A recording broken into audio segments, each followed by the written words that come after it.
On Principle, Spader Business Management's new program to keep your leadership skills sharp, one insight at a time. I'm David Spader, and throughout the next year, we will be sending you a brief video to highlight an important leadership principle or concept to enhance your leadership performance.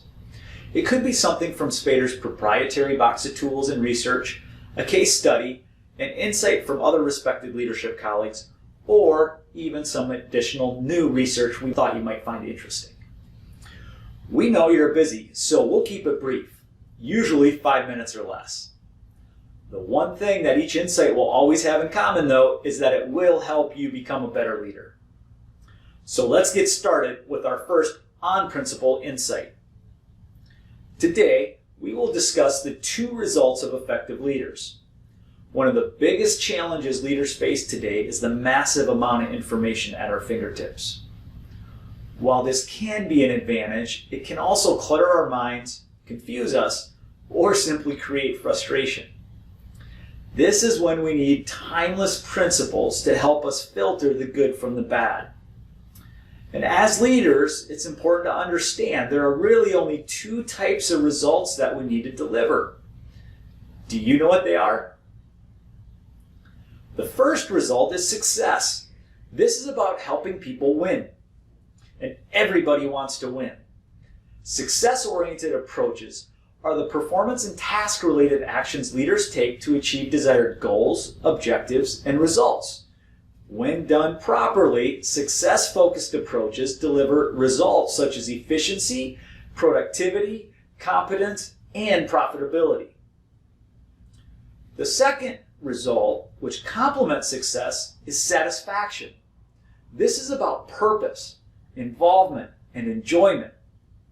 Every human on the planet has a need to be connected to others, emotionally engaged, and also wants to be passionate about their work and their company. A leader that delivers a satisfying experience is constantly building and strengthening those relationships and commitments. Done effectively, those actions deliver higher morale, dedication, loyalty, passion, and engagement. Why is this important? Because to sustain high performance, both success and satisfaction are required. Now, it sounds simple, right? But what we found is that less than 10% of all leaders are effective at delivering both success and satisfaction, especially when they're under stress or in unfavorable situations. Now, why is it so hard to deliver success and satisfaction? Research started in the 1950s will help us understand this. It identified 2 broad types of leadership behaviors: directive and supportive. Subsequent research discovered that leaders tend to have a strong bias towards using either a directive approach or a supportive approach. Stop for a moment. Naturally, are you a more supportive leader or more directive? What about when you're a little stressed or tired? Now, how you answered that question relates directly to the likelihood of whether you focus more on success or satisfaction. Success-oriented leaders tend to use, and often overuse, directive and controlling approaches. They focus almost exclusively on hard results like profitability, goals, objectives, and efficiency. They prefer working on tasks, processes, and things. And they're often frustrated when working with people and the soft side of business. As a result, they often lack the awareness and/or motivation to ensure the satisfaction of those with whom they work. Engagement is limited, and enjoyment often suffers. In addition, extra effort and commitment disappears. Interestingly, a directive leader may even be leading a winning team or achieving results, at least short term. But the key here is that it's not sustainable if their team feels as though they're just a cog in a wheel. The reverse is true for leaders that use primarily supporting and relating approaches. These satisfaction-oriented leaders tend to enjoy working with people and often focus too much on keeping the peace and trying to satisfy individuals. They tend to be much stronger in the relational aspects of their leadership than their directive leader counterparts. However, this often results in the struggle to stay on task, hold people accountable, and deliver results like production, profitability, and efficiency. Those things often suffer.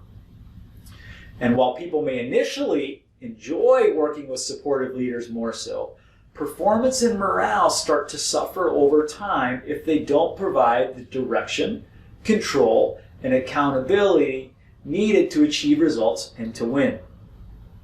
Essentially, they become like a coach that's a great cheerleader from the sidelines, but you keep losing the game. That gets old fast. In summary, to achieve success, primarily directive and controlling approaches are required. To achieve satisfaction, a leader is required to use primarily supportive and relating approaches. High-performing leaders focus on both success and satisfaction by using direction and support. Remember, our research indicates that more than 90% of leaders, that's almost all of us, have a strong bias towards one or the other approach, regardless of what's needed at the time. So what's your bias? What about more stressful situations or when things aren't going very well?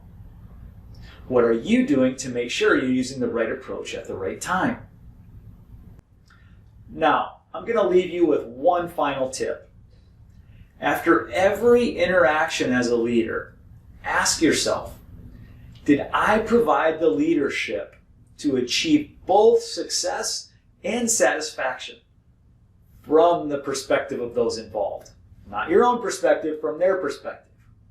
Now, this could be after a team meeting, a one-on-one, or even an interaction with the customer. Because after all, there are only two types of results, right? Success and satisfaction. The job of high-performing leaders and managers is to deliver both with everybody. Good luck, and I'll see you again in a few weeks.